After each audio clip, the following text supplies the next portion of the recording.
قرآن میں جو واقعات اللہ رب العزت نے بیان کیے ہیں ان واقعات میں بہت ساری عبرتیں ہیں اور صحیح ماحول بھی ہے۔ میں انشاءاللہ عزیز کچھ واقعات آج آپ کے سامنے جو ہے رکھنے کی کوشش کروں گا۔ جہاں تک قرآن کے واقعوں کا تعلق ہے، پہلے تو یہ بات ہم دیکھیں گے کہ ان واقعات کے فوائد کیا ہے۔ جو قرآن جو واقعات بیان کرتا ہے اس کے فائدے کیا ہم دیکھیں گے۔ اس سے ہوگا یہ کہ ہم کو یہ پتہ چلے گا کہ اللہ رب العزت نے جو قرآن میں قصص جس کو کہیں گے، سٹوریز کہیں گے، واقعات کہیں گے، یہ کیوں بیان کیا، اس کا مقصد کیا ہے۔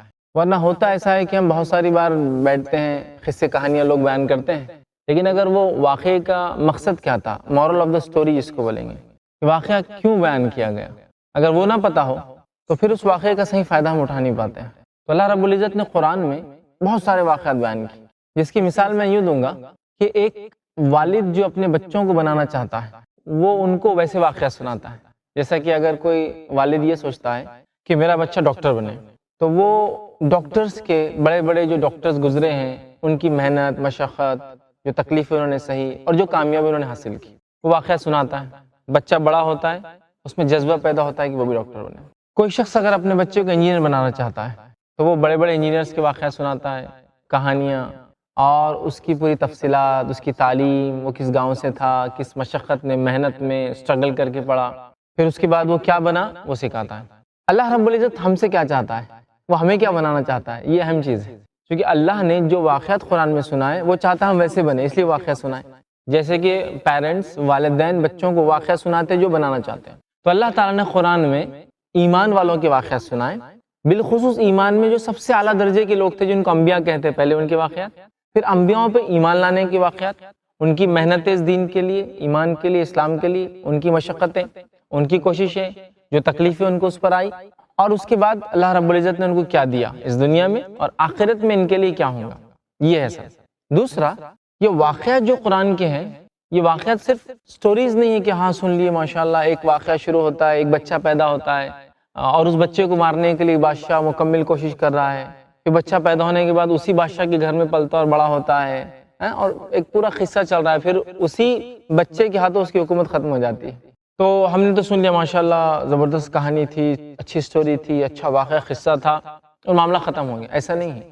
یہ واقعہ جب قرآن بتا رہا ہے ایک بچے کا جو موسیٰ علیہ السلام ہے مثال کے طور پر، جن کو مارنے کے لیے فرعون نے سب کچھ کوشش کر لی اور ان کی پیدائش سے پہلے وہ ہر سال بچوں کو مارتا گیا، لیکن اللہ کا کرنا دیکھیے، جس سے وہ ڈرتا تھا وہ بچہ انہی کے گھر میں گیا، موسیٰ علیہ السلام وہیں پلے اور بڑے۔ تو اس میں ہمارے لیے بہت ساری نصیحتیں، وہ یہ ہے کہ سب سے برے حالات میں بھی اللہ تعالیٰ جس کو بچانا چاہتا ہے اس کو بچا لیتا ہے، یہ اس کی عبرت ہے۔ اسی طرح ان واقعوں میں نصیحتیں ہوتی ہیں، عبرت کیا نصیحتیں، مطلب جب ان واقعات کو ہم قرآن کے سنتے ہیں تو ہمیں بہت ساری چیزیں سیکھنے کو ملتی ہیں، نصیحتیں ہوتی ہیں، اس میں لیسنس ہوتے ہیں، اسباق ہوتے ہیں، چیپٹرز ہوتے ہیں، جن کو جب ہم سنتے ہیں تو اس سے ہم بہت سارے زندگی میں کیا عمل کریں وہ ہدایتیں حاصل کرتے ہیں۔ جیسا ایک مثال دیتا ہوں، ابھی واقعہ تو ہم سنیں گے انشاءاللہ آگے، کوئی ایک یوسف علیہ السلام، قرآن نے یوسف علیہ السلام کا واقعہ بیان کیا۔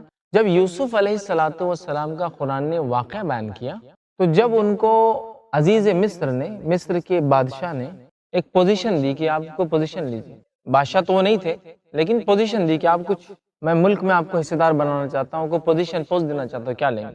تو انہوں نے کہا مجھے خزائن الارض، زمین سے جو چیزیں نکلتی ہے اس کا وزیر بنا دیجیے۔ تو ایک طرح سے جب خزائن الارض انسان کے کنٹرول میں آ جاتے ہیں تو آٹومیٹیکلی بہت سارا پاور وہ گین کر لیتا ہے، اور بنی اسرائیل کو بہت سارا فائدہ ہوا اس کی وجہ سے۔ اور اس کے بعد نتیجہ یہ ہوا کہ بنی اسرائیل کے پاس حکومت آئی، لیکن ان کی پھر خرابیوں اور برائی کی وجہ سے بعد میں فرعون کے دور آنے تک وہ غلام بھی بن گئے۔ تو یہاں پتہ چلا کہ اگر قوم کو کوئی فائدہ ہو سکتا ہے، ایمان والوں کو، اور آپ کو کوئی موقع دے رہا ہے کہ کوئی آپ پوزیشن لے، ٹھیک ہے، عموماً اعتبار سے ذمہ داری لینے سے منع کیا گیا ہے، لیکن اسپیشل کیسز میں ذمہ داری بڑھ چڑھ کے لینا چاہیے، جب لگتا ہے کہ ہم امت کا، قوم کا، لوگوں کا، ایمان والوں کا فائدہ پہنچا سکتے ہیں۔ یوسف علیہ السلام نے فوراً ذمہ داری لی، امپورٹنٹ پوزیشن لی، ایک دم خزائن الارض جس کو کہیں گے، جو بھی زمین سے نکلتا ہے اس کی ذمہ داری لی۔ بہت سارے اس کے اندر جو ہے نصیحتیں ہوتی ہیں، وہ ہمیں ذہن میں ہونا چاہیے۔ اب آگے بڑھتے ہیں، اللہ تعالیٰ نے قرآن میں ان واقعات کو کیوں سنایا، اللہ تعالیٰ خود کیا بولتا ہے پہلے وہ دیکھ لیتے ہیں۔ یہ تو ہم نے ایک جنرل بات لی کہ ہاں یہ فائدے ہیں، یہ اس سے نتیجے نکل سکتے ہیں، لیکن اللہ کا بھی کچھ مقصد ہے۔ اللہ تعالیٰ کیا چاہتا ہے ان واقعات سے، کیوں اس نے سنایا، اس کے کچھ ریزنز ہیں، وہ ریزنز بھی انشاءاللہ ہم دیکھیں، ٹھیک ہے۔ تو آئیے کچھ وجوہات دیکھتے ہیں قرآن کیا کہتا ہے اس تعلق سے، ٹھیک ہے۔ پہلی چیز تو یہ نبی اکرم صلی اللہ علیہ وسلم کو اللہ نے ان واقعات سنا کر گزشتہ قوموں کے حالات بیان کیے کہ پہلے جو قومیں گزری ہیں ان کے کیا حالات تھے۔ یہ اس کا ایک مقصد ہے واقعہ سنانے کا، جس کے تعلق سے نبی اکرم صلی اللہ علیہ وسلم کو بیان کیا جا رہا ہے۔ قرآن کے اندر سورہ یوسف سورہ نمبر 12 اس کی آیت نمبر 3 اللہ فرماتا ہے نحن نقص علیک احسن القصص بما اوحینا الیک ھذا القرآن وان کنت من قبلہ من الغافلین۔ اس کا ترجمہ ہے ہم آپ کے سامنے بہترین بیان پیش کر رہے ہیں، بہترین قصہ بیان کر رہے ہیں، سب سے خوبصورت سب سے اچھا واقعہ بیان کر رہے ہیں۔ اور آگے فرمایا اس لیے کہ ہم نے آپ کی جانب یہ قرآن وحی کے ذریعے نازل کیا ہے، اور اس سے پہلے یقیناً آپ کو یہ واقعہ یہ قصے نہیں معلوم تھے، آپ غافل تھے۔ تو ایک تو پچھلی قوموں کے حالات بتانا، واقعہ سنانے کا مقصد قرآن خود بیان کر رہا ہے، ٹھیک۔ دوسرا وہ یہ ہے کہ پہلے جو اقوام گزری ہے، جو انبیاء گزرے ہیں، ان کے حالات سے ہمیں باخبر کرنا، ان کے ساتھ کیا حالات گزرے، کیسے کیسی تکلیفوں سے گزرے، ان حالات سے ہم کو خبر دینا کہ کیا ہوا ان کے ساتھ۔ کیونکہ ایسا بہت ساری بار ہوتا ہے، آپ لوگوں نے سنا ہوگا کہ آپ جب گھر میں بیٹھتے ہوں گے، جمع ہوتے لوگ تو بولتے ہم نے سنا پہلے ایسا ہوتا تھا، تو پھر بڑے بولتے رک جاؤ ایسا نہیں تھا، ایسا تھا، خبر دیتے ہیں۔ تو اللہ تعالیٰ نے بھی بہت سارے واقعات سنا کر پچھلی خبریں دی۔ جیسا کہ ایک ایگزامپل مثال دیتا ہوں، یہودیوں نے سوال کیا نبی اکرم صلی اللہ علیہ وسلم سے کہ اصحاب کہف کون تھے۔ اب اصحاب کہف کون تھے، اللہ نے پھر خبر دیا کہ وہ کون تھے، ایسا یہ واقعات۔ تو پچھلی قوموں کی حالات سے باخبر کرنا، ٹھیک ہے۔ تیسرا مقصد دیکھیے جو قرآن بتاتا ہے یہ واقعات کا، قصص کا، وہ یہ ہے کہ نبی اکرم صلی اللہ علیہ وسلم کو تسلی دیا جانا، ان واقعات کے ذریعے تسکین دینا۔ وہ کیوں؟ جب نبی اکرم صلی اللہ علیہ وسلم نے نبوت آپ کو ملی، ایمان کے تعلق سے لوگوں کو بتایا، تو لوگوں نے آپ کے ساتھ وہی سلوک کیا جو انبیاء کے ساتھ ہوتا ہے، تکلیف دینا، ستانا، جو اچھے لوگوں کے ساتھ ہوتا ہے۔ جب اچھا کام کوئی کرتا ہے، برے لوگوں کو چیز اچھی نہیں لگتی، وہ تکلیف دیتے، ستاتے ہیں۔ وہی ہوا، ستایا گیا، تکلیف دیا گیا۔ ایک مرتبہ صحابہ نبی اکرم صلی اللہ علیہ وسلم کے پاس آئے اور کہا اللہ کے رسول صلی اللہ علیہ وسلم، مشرکین مکہ نے بہت ظلم کر لیا ہم پر، اب آپ کیا کیجئے؟ جو قرآن واقعات آ رہے ہیں، نوح علیہ السلام نے بد دعا دے دی قوم کو، پھر یونس علیہ السلام کی قوم کے لیے عذاب کے بادل بھیجے گئے، پھر عاد اور سمود کے ساتھ کیا ہوا، تو آپ بھی کیا کیجئے؟ ایک بد دعا دے دیجئے، اس لیے کہ بہت تکلیف دے دی قوم۔ تو نبی اکرم صلی اللہ علیہ وسلم نے صحابہ سے کہا جو تم سے پہلے کے لوگ تھے، جو تم سے پہلے ایمان والے تھے، ان میں سے جب کوئی شخص ایمان لاتا، اللہ پر بھروسہ کر لیتا، ایمان لا لیتا کہ ایک رب ہے، اسی کی عبادت ہو، وہی سب کچھ کرنے والا ہے، تو اس کے آرے سے 2 ٹکڑے کر دیے جاتے 20، لیکن وہ چیز اس کو ایمان سے نہیں پھیلتی۔ اس زندہ انسان کے گوشت سے اس کی کھال الگ نکال لی جاتی، ادھیڑ دی جاتی، مطلب لوہے کی کنگیاں چلائی جاتی، لیکن وہ بھی ان کو ایمان سے نہیں پھیلتی، ہے نا۔ تو صحابہ سمجھ گئے کہ پچھلوں کے واقعات ہمارے لیے تسلی ہے، وہی پوائنٹ یہاں چل رہا تھا۔ مطلب یہ کہ اللہ کی سنت اور طریقہ رہا ہے، جب لوگوں نے ایمان کا دعویٰ کیا، اللہ نے ان کا ٹیسٹ کیا۔ یہ ضروری ہے، دنیا میں بھی کیا ہوتا ہے، کوئی ایک شخص آپ کے پاس آئے ایک پیلا ٹکڑا لے کر اور کہے کہ میں بہت ابھی پریشان حال ہوں، یہ 2 تولے کا ہے، 20 گرام کا ہے، لے لو، قیمت تو جو ہے 25-50 ہزار چل رہی ہے تولہ، آپ تھوڑا کم دے دو، لے لو۔ لیکن تو کیا آپ بولیں گے نہیں میرا دوست ہے مجبور ہے، لاؤ پیلا ٹکڑا لے لو، 50 ہزار لے لو، کریں گے آپ بولیں گے ٹھیک ہے آزما لیتے چل کے، اس کے بعد میں لے لوں گا، خرید لوں گا، ہے نا، یہی کریں گے نا۔ تو اللہ تعالیٰ بھی جب لوگ یہ دعویٰ کرتے ہیں ہم ایمان لائے، تو ان کو ٹیسٹ کرتا ہے، آزماتا ہے، کیونکہ صحابہ بہت ایک جس کو کہیں گے اچھی زندگی گزار رہے تھے اسلام سے پہلے، بہت اچھی زندگی، مطلب دنیا میں اعتبار سے کوئی حلال اور حرام کی تمیز نہیں، کس سے شادی ہو کس سے شادی نہ ہو کوئی تمیز نہیں، بچوں کے ساتھ جو سلوک کرنا کیا جا رہا ہے، لوگوں کو ظلم کیا جا رہا ہے۔ اسلام آنے کے بعد ان پہ کتنی آزمائشیں دیکھیے آپ، زمین گئی، جائیداد گئی، دولت گئی، بیوی گئے، بچے گئے، خاندان گیا، حتیٰ کہ مکہ بھی چلے گیا ایک زمانے میں، اور اپنے گھر سے نکل کر ان کو دوسرے شہروں میں جانا پڑا۔ مدینہ جانے کے بعد بھی سکون نہیں، مختلف تکلیفیں دی گئی، تو جنگ لڑنا پڑی، ڈیفنس اپنا کرنا پڑا۔ تو اللہ تعالیٰ کی سنت ہے وہ لوگوں کو آزماتا، اور اسی لیے اللہ کے رسول صلی اللہ علیہ وسلم کو اور ہم کو یہ پچھلے جو واقعات آ رہے ہیں قرآن میں، اسی لیے سنائے جا رہے ہیں کہ جو تم سنو ان واقعات کو تو سکون ملے تم کو۔ نبی اکرم صلی اللہ علیہ وسلم کے تعلق سے دیکھیے اللہ کیا فرماتا ہے کہ آپ کو تسلی ملے۔ اللہ فرماتا ہے رسولوں کے سب احوال ہم آپ کے سامنے آپ کے دل کی تسکین کے لیے بیان فرما رہے ہیں، آپ کے پاس اس صورت میں حق پہنچ چکا ہے جو مومنوں کے لیے نصیحت اور واعظ ہے۔ سورہ ہود سورہ نمبر 11 آیت نمبر 120-120۔ تو اللہ تعالیٰ ان واقعات کو سنا کر رسول اکرم صلی اللہ علیہ وسلم کو تسکین دے رہا ہے۔ اب اس دور میں مجھے اور آپ کو ان واقعات کو سن کے تسلی حاصل کرنا چاہیے کہ ایسی آزمائشوں سے بھی الحمدللہ ہم نہیں گزرے جو پچھلی قومیں گزری۔ ہم نے اسلام کے لیے تو ابھی کچھ بھی نہیں کیا، یہ دیکھو ان لوگوں نے کیا کیا کیا، تو اس سے تسلی ملتی ہے جو نبی اکرم صلی اللہ علیہ وسلم کو ملی اور صحابہ کو ملی۔ آئیے اور ایک فائدہ کیا ہے اس کا، وہ یہ ہے عبرت اور نصیحت اس سے ہمیں ملتی ہے ان واقعات سے، عبرت اور نصیحت۔ عبرت کون سی شکل میں؟ جو لوگ ایمان نہیں لائے، اپنے پیدا کرنے والے کا اقرار نہیں کیا، منمانی کی، جس کی چاہ عبادت کی، جب چاہ عبادت کی، جیسے چاہ عبادت کی، حلال اور حرام اپنے دل سے بنایا، زندگی یوں ہی گزار لیا پھر چلا گیا، مطلب ان کے واقعات ہمارے لیے عبرت ہے۔ جیسا فرعون منمانی کیا، غرق ہو گیا، ڈوب کے مر گیا، تو عبرت ہے ہمارے لیے۔ اور اسی طرح نصیحت کیا ہے؟ جو ایمان لائے، دیکھو ماشاءاللہ ان کے ساتھ کیا ہوا، دنیا میں کیا ہوا اور آخرت میں کیا ملنے والا ہے، اس کے تذکرے بھی ہے اس کے، تو عبرت ہے، نصیحت ہے۔ اللہ رب العزت جو ہے اس کے تعلق سے جو قرآن میں فرماتا ہے، اور یہ آیت جو ہے سورہ یوسف سورہ نمبر 12 آیت نمبر 111 میں اللہ فرماتا ہے ان کے بیان میں عقل والوں کے لیے یقیناً نصیحت اور عبرت ہے۔ قرآن کے جو ان واقعات کے اندر عقل والوں کے لیے نصیحت اور عبرت ہے، اس لیے میں نے شروع میں کہا ان واقعات سے ہم کو بہت ساری چیزیں حاصل کرنا ہے۔ اور ان واقعات کا ایک فائدہ کیا قرآن بیان کرتا ہے، غور و فکر کی دعوت دیتے ہیں یہ واقعات، غور و فکر، سوچنا، پاؤنڈر جس کو بولتے ہیں، غور کرنا، فکر کرنا، واقعات سے بہت ساری چیزیں نکالنا اور عملی زندگی میں لانا ہے۔ لیکن ایک سوال یہ آ سکتا ہے کہ نبی اکرم صلی اللہ علیہ وسلم کے آنے کے بعد اب ہم کو دوسرے انبیاؤں کی زندگی سے کیا لینا ہے؟ طریقہ تو نبی اکرم صلی اللہ علیہ وسلم کا ہی ہوگا، ان کی حکمتوں کو استعمال کرنا ہے، وہ جو حکمت اللہ نے ان کو سجھائی تھی اس وقت وہ ہم کو لے لینا ہے، طریقہ نبی اکرم صلی اللہ علیہ وسلم۔ اور خود رسول اکرم صلی اللہ علیہ وسلم کو اللہ نے ان نبیوں کے طریقے پر عمل کرنے کا حکم دیا۔ اس میں اللہ رب العزت قرآن میں فرماتا ہے سورہ انعام سورہ نمبر 6 آیت نمبر 90 میں اولئک الذین ھدی اللہ فبہداہ مقتدی، آیت کا ترجمہ ہے اولئک الذین ھدی اللہ، اے محمد صلی اللہ علیہ وسلم آپ سے پہلے کے جو نبی گزرے ہیں، رسول گزرے ہیں، میسنجرز، اپوسٹل جو گزرے ہیں وہ ہدایت پر تھے، فبہداہ مقتدی، آپ ان کی ہدایت کی پیروی کرنا۔ مقتدی کہتے ہیں پیچھے چلنے والے، جیسے نماز میں بولتے ہیں نا امام اور مقتدی، پیچھے چلتا ہے، امام نے اللہ اکبر کہا اس نے بھی اللہ اکبر، امام نے رکوع کیا اس نے بھی رکوع کیا، امام کھڑا ہوا اس نے بھی کھڑا، امام سجدہ کیا اس نے بھی سجدہ کیا، مقتدی۔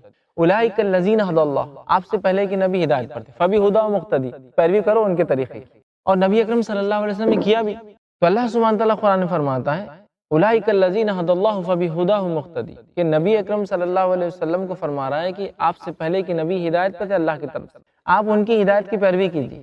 ہمیں کیا کرنا ہے؟ ان واقعات سے نصیحتیں حاصل کرنا، عبرتیں لینا ہے، اور طریقہ کار محمد صلی اللہ علیہ وسلم کا ہوں گا، مطلب کوئی بھی چیز کے اندر لیکن حکمتیں لی جا سکتی ہے۔ اس کی ایک مثال دیتا ہوں، نبی اکرم صلی اللہ علیہ وسلم مکہ ہے، ابھی مسلمان مکے میں داخل نہیں ہوئے، مکے سے باہر رکے ہوئے ہیں، ٹھیک ہے۔ ابو سفیان جو کہ مکے کے لیڈر ہیں، ایمان نہیں لائے تھے، ابھی اس واقعے کے بعد وہ لاتے ہیں، مطلب فتح مکہ سے ایک دن پہلے 2 دن پہلے وہ ایمان لاتے ہیں، رات میں آتے ہیں اور مسلمان دوسرے دن صبح جانے والے مکے میں آ کر کہتے ہیں محمد صلی اللہ علیہ وسلم سے کہ میری قوم کو چھوڑ دو، غلطی بھی ہم سے جو بھی ہو۔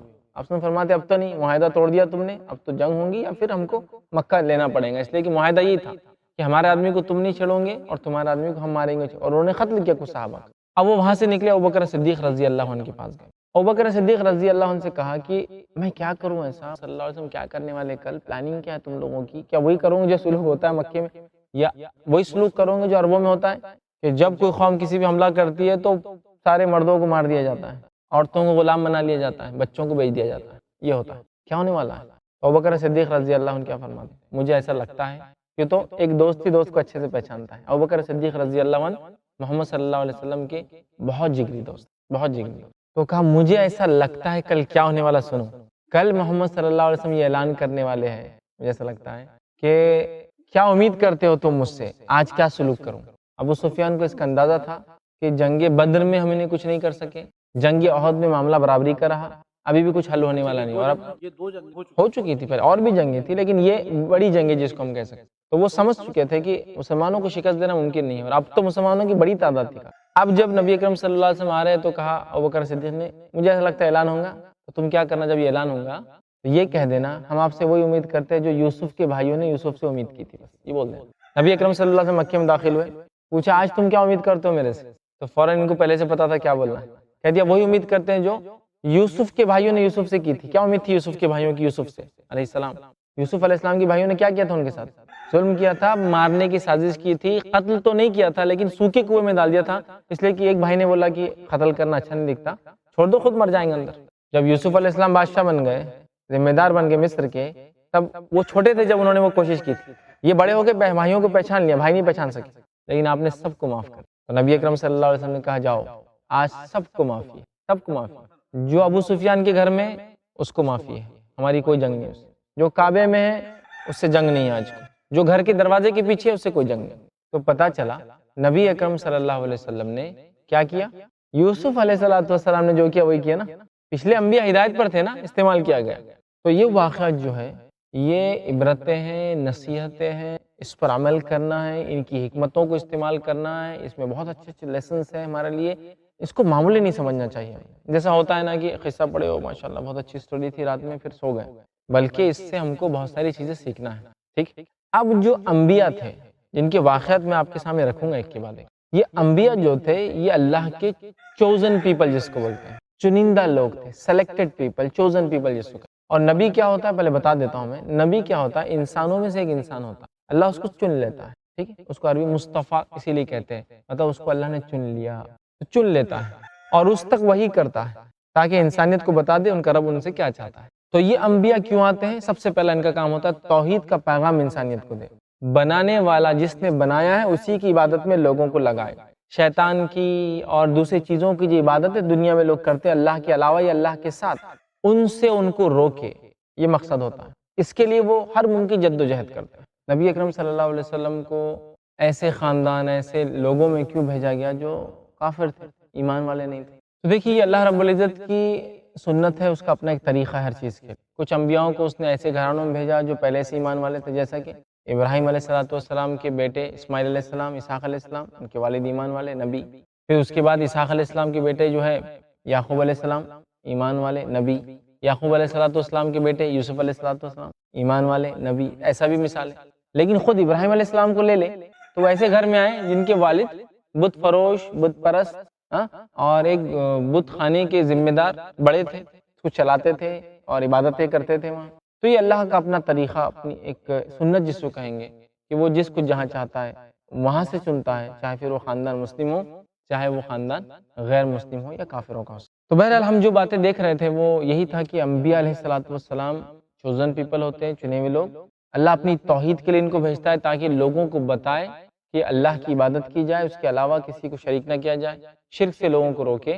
اس کام میں انبیاء حد سے گزر جاتے ہیں، اتنی محنت اور انتھک کوشش کرتے اسی کو انتہا نہیں، لیکن یہ بات بھی دیکھی گئی انہیں اتنا ستایا گیا، اتنی تکلیفیں دی گئی کہ شاید کسی انسان کو اتنی دی جاتی اتنی ان کو دی جاتی، انبیاء کو، نبیوں کو۔ کیوں؟ اس لیے کہ یہ حق کا پیغام دیتے ہیں نا، تو تکلیفیں ہوتی ہیں۔ تو کسی پر جھوٹ کا الزام لگایا گیا، کسی پر نعوذ باللہ پاگل ہونے کا الزام لگایا گیا، کسی پر جادوگر اور کاہن ہونے کا الزام لگایا گیا، کسی پر زنا کا الزام، جیسا کہ یوسف علیہ السلام، لیکن انہوں نے سب کچھ برداشت کیا اللہ کے، ٹھیک ہے، اور دعوت کا کام کرتے رہے تمام ظلموں کے بعد۔ پھر جو قوم ایمان لائی اللہ نے دنیا میں بھی کامیاب کیا، آخرت میں بھی کامیاب کیا، اور جو قوم ایمان نہیں لائی دنیا میں بھی ناکام رہی اور آخرت میں بھی ناکام رہی۔ دنیا کے عذابات بھی آئے ان پر، انشاءاللہ ہم دیکھیں گے جب واقعات اس میں یہ بات آئیں گی، دنیا کے عذابات بھی آئے، آخرت کی تو پکڑ بہت ہی سخت ہے ان لوگوں۔ اب دیکھیے کتنے انبیاء دنیا میں آئے، اس تعلق سے جو ایک حدیث ایک روایت ملتی ہے وہ یہ ہے کہ دنیا میں 1,24,000 سے زیادہ انبیاء اور رسول آئے، جس میں سے 313 یا 315 کا ایک اس میں الفاظ آتے وہ رسول گزرے۔ اصل یہ ہے کہ ایک بات سے سمجھانے کے لیے ہر رسول نبی ہوتا ہے لیکن ہر نبی رسول نہیں ہوتا ہے۔ مطلب یہ کہ جتنے رسول ہیں وہ نبی بھی ہوتے ہیں اور رسول بھی ہوتے ہیں، لیکن سارے نبی رسول نہیں ہوتے ہیں۔ اس کا مطلب یہ ہوا کہ اللہ تعالیٰ نبوت دیتا ہے اور نبوت میں نبی میں سے کچھ لوگوں کو رسول بناتا ہے، تو رسول جو بھی بنتا ہے نبی تو ہوتا ہی ہے۔ وہ رسول اس کو کہتے ہیں جس کو یا تو نئی شریعت ملی یا تو اس پر کتاب نازل ہوئی۔ مطلب نبوت تو سب کو ملی، چاہے رسول ہو چاہے نبی ہو، نبی تو مطلب وہ نبوت سب کو ملتی ہے۔ نبوت میں جس کو کتاب ملی وہ رسول ہو گیا، نبوت میں جس کو نئے احکام ملے رسول ہو گیا، نبوت کے علاوہ مکمل نئی شریعت ملی جیسا کہ ابراہیم علیہ السلام، موسیٰ علیہ السلام، تو یہ ہو گئے رسول۔ 1,24,000 میں سے ایک روایت کے مطابق صرف 313 رسول تھے، باقی سب نبی تھے۔ ذکر تو دونوں چیزوں کا ہے، کتابوں میں جو ذکر ہے دونوں کا ہے، مطلب رسول بھی ہے نبی بھی ہے۔ جیسا کہ آدم علیہ السلام پہلے نبی تھے جو انسانیت کی طرف بھیجے گئے، لیکن نوح علیہ السلام پہلے رسول تھے جو انسانیت کی طرف بھیجے گئے۔ سمجھے آپ؟ آدم علیہ السلام کے تو اور بھی انبیاء آئے، لیکن نوح علیہ السلام وہ نبی تھے جو رسول بنے۔ تو یہ تھوڑا سا فرق ہوتا ہے کہ ہر رسول نبی تو ہوتا ہی ہے لیکن ہر نبی رسول نہیں، تب نبوت کے بعد ایک رسالت والا درجہ، اور علماء اس کے تعلق سے اور بھی بحث کرتے ہیں۔ میں نے آپ کو ایک دم جس کو ہم کہیں گے ایک عام زبان میں کہا، یا تو نئی شریعت، نیا احکام یا نئی کتاب لاتا ہے، یہ تو پرانی کتاب کو ریوائز کر کے، جیسا توریت کہی عیسیٰ علیہ السلام آئے اور ریویژن ہوا، انجیل کی شکل میں نیا پرانے احکامات کو جدید کیا گیا، ٹھیک ہے؟ تو یہ تھوڑا سا دونوں کے اندر جو ہے فرق ہوتا ہے۔ تو ہم واقعے کو آگے لے کر چلتے ہیں، اور آج میں آپ کے سامنے جو ہے آدم علیہ السلام کا واقعہ رکھتا ہوں۔ اس کی وجہ یہ ہے کہ آدم علیہ السلام ساری انسانیت کے والد ہیں، فادر ہیں، باپ کی حیثیت رکھتے ہیں، بابا انس جس کو کہیں گے، انسانوں کے باپ۔ اور قرآن نے بھی سب سے پہلے انہی کا واقعہ بیان کیا، تو ہم بھی آدم علیہ السلام کو لیتے ہیں پہلے۔ کیا واقعہ تھا آپ کا؟ جو کہ ہمارے والد تھے، ہمارے باپ ہے، سارے انسانیت کے باپ ہے، چاہے ان کے اولاد میں سے کوئی ان کو مانے یا نہ مانے، مسلم ہو یا کافر ہو، ٹھیک ہے، اس سے کوئی فرق نہیں پڑتا، لیکن ان کی اولاد ہے، اور انہی کی وجہ سے ہم سب ایک دوسرے کو آدمی بولتے ہیں، آدم کی اولاد آدمی ہوتا ہے۔ تو چلیے انہی کے واقعے شروع کرتے ہیں۔ یہ پہلے نبی ہے جن کا واقعہ اللہ رب العزت نے قرآن میں بیان کیا، مطلب ان کے نام کو اللہ نے قرآن میں 25 مرتبہ لیا ہے۔ واقعہ تو اس سے زیادہ ٹائم میں آیا ہے، لیکن 25 مرتبہ اللہ نے قرآن میں نام لے کر بیان کیا کہ یہ ہے آدم، اور آدم ایسے، اور آدم کے تعلق سے یہ، اس طرح سے نام لیا ہے۔ اور واقعہ اس سے بھی زیادہ بار قرآن نے جو ہے تذکرہ کیا۔ اصل دیکھیے اللہ رب العزت یہ بات طے کر چکا تھا کہ آدم علیہ السلام نبی بنیں گے، اور اللہ رب العزت کو پتا تھا آدم یہ خطا کریں گے، ٹھیک ہے، اللہ کے علم میں تمام باتیں تھیں، تو اللہ نے پہلے انسان کو نبی بھی بنایا۔ یہ اس کی اپنی چوائس تھی، اللہ کی اپنی پسند تھی کہ وہ پہلے انسان کو نبی بنانا چاہتا تھا۔ اور ایک بات یاد رکھیے، انبیاء بھی انسان ہوتے ہیں، تو ان سے بھی چھوٹی موٹی غلطیاں ہوتی، خطا ہوتی ہے۔ تو آدم علیہ السلام نبی تھے لیکن انسان تھے، اس سے خطا ہونا لازم ہے، انسان خطا کرتا ہے، غلطی کرتا ہے، لیکن انبیاء گناہ کبیرہ نہیں کرتے، انبیاء گناہوں میں ملوث نہیں ہوتے، لیکن چھوٹی چھوٹی خطائیں ان سے ہو جاتی ہے، اس کو بولیں گے ایک جنرل مسٹیک جس کو کہتے ہیں، وہ ان سے ہو جاتی ہے۔ آدم علیہ السلام کو اللہ نے کہا وہ جھاڑ کے قریب مت جانا، بھول گئے، چلے گئے، لیکن دیکھیے اللہ تعالیٰ نے جو ہے، جو اس کا علم ہے، اس کو پتا تھا یہ ہونے والا ہے، ٹھیک، اس کا علم ہے کہ یہ ہونے والا ہے، مطلب اللہ تعالیٰ نے انسانوں کو کچھ حد تک محدود مقدار میں فری ول دی ہے، کھلی آزادی دی ہے، کچھ مقدار میں، مکمل نہیں، ٹھیک ہے، اور وہ آزادی دینے کے بعد بھی اللہ کو پتہ ہے انسان کیا کریں گا، اسی کو تقدیر بولتے ہیں۔ تو اللہ نے وہ تقدیر لکھ دی تھی، مطلب اس کو علم تھا کہ آدم کو میں بناؤں گا اور وہ یہ خطا کریں گے، دنیا میں جائیں گے، اور پھر ان کے نسل میں ہم انبیاء اور رسول بھیجیں گے تاکہ وہ کافروں کو ایمان کی طرف بلائے، جو اسلام میں نہیں ہے ان کو اسلام کی طرف بلائے، حق کی طرف بلائے، جو حق سے ہٹ گئے مسلمانی ہیں نام نہاد، جیسے یہود ایک زمانے میں ہو گئے تھے، یہودی مسلمان ہی تھے لیکن نام نہاد ہو گئے تھے، تو ان کو لائے، اللہ کو پتا تھا بہرحال، لیکن اس کی حکمت جس کو ہم کہتے وہ تھی، اس لیے اس نے بہرحال یہ ساری چیزیں ہونا تھی۔ اور ظاہر سی بات ہے کہ اللہ تعالیٰ وہیں جنت میں آدم علیہ السلام کو وہ کرتا اور ان کی اولاد میں سے کچھ کو جنت اور کچھ کو جہنم دے دیتا، تو ہم پوچھتے اللہ کچھ لوگ جنت میں کیوں گئے اور کچھ لوگ جہنم میں کیوں گئے؟ تو اللہ نے کہا دنیا میں جاؤ اور خود دیکھ کے آؤ کہ تم کو کیوں جنت جہنم ڈال رہے، اس لیے کہ تم اعمال ہی ویسے کرنے والے ہو، جس کے جیسے اعمال رہیں گے میں ویسا بدلہ دوں گا، لیکن اگر وہیں مل جاتا بدلہ تو ہم بولتے ارے یہ تو ناانصافی ہو گئی، ہم کو یہیں بنا، یہیں پیدا کر دی، جنت میں ڈال دی جہنم۔ تو دنیا ٹیسٹ ہے، امتحان ہے، اس کی تفصیلات آدم علیہ السلام کے واقعے میں ہم آگے دیکھیں گے کہ اللہ تعالیٰ کی کیا حکمت تھی اور کیا باتیں تھیں۔ تو یہ وہ نبی ہے جن کا تذکرہ سب سے پہلے قرآن میں آیا، یہ وہ نبی ہے جن کا نام قرآن نے 25 مرتبہ لیا ہے، ٹھیک ہے، یہ وہ نبی ہے جو ہم سب کے انسانیت کے باپ ہے، والد ہیں، ٹھیک ہے، یہ وہ نبی ہے جو سب سے پہلے انسان بھی ہے، ٹھیک، یہ پہلے انسان تھے، اللہ تعالیٰ نے ان کو بنایا تھا، یہ وہ نبی ہے یا وہ انسان ہے جو اللہ نے پہلے بنائے تھے، جن کو اپنے ہاتھ سے بنایا، قرآن نے کہا کہ آدم علیہ السلام کو اللہ نے اپنے ہاتھوں سے بنایا، ٹھیک ہے، پھر ان میں روح پھونک دی۔ تو یہ بہت جو ہے بہترین واقعہ ہے، اس کی وجہ یہ ہے کہ آدم علیہ السلام دنیا میں نہیں پیدا ہوئے تھے، جنت میں بنے تھے، جنت میں بنے تھے۔